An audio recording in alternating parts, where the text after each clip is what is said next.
Altro record negativo sul fronte decessi in Veneto, dove nelle ultime 24 ore sono 107 le persone che hanno perso la vita.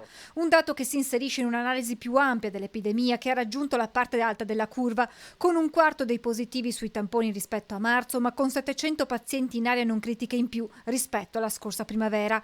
Questo perché ci sono gli assembramenti, vero veicolo di contagio, spiega Zaia, che sottolinea come il tema sia entrato nella videoconferenza di questa mattina tra Regioni e Ministro Boccia. E su questo fronte proprio il governatore ha portato avanti una richiesta al governo. Inutile che ci concentriamo sulla pista da sci, sul teatro o sul cinema.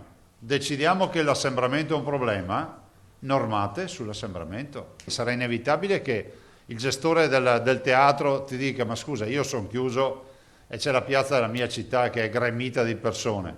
Ho chiesto che la norma, che ci sia una norma che abbia una ricaduta che sia perequativa. C'è bisogno di un nuovo patto sociale sul Covid, di un senso di responsabilità dei cittadini, perché non si può continuare fino ad aprile con DPCM e ordinanze.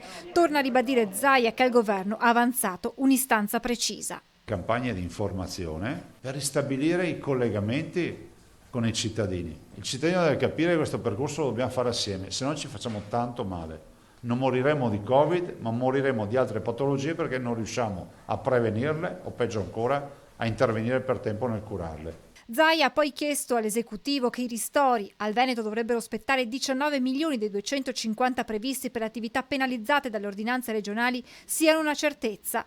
Ed emergono indiscrezioni sui contenuti del nuovo DPCM che dovrebbe restare in vigore fino al 10 gennaio.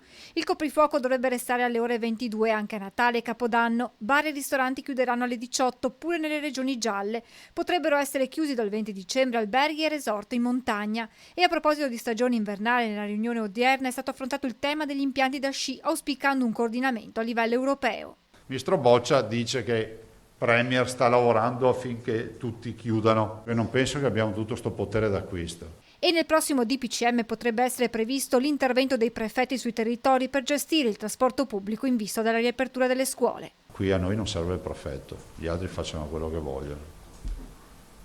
Cioè, cosa volete mettere in dubbio? L'efficienza della regione? Il lavoro dell'assessore De Berti rispetto ai trasporti?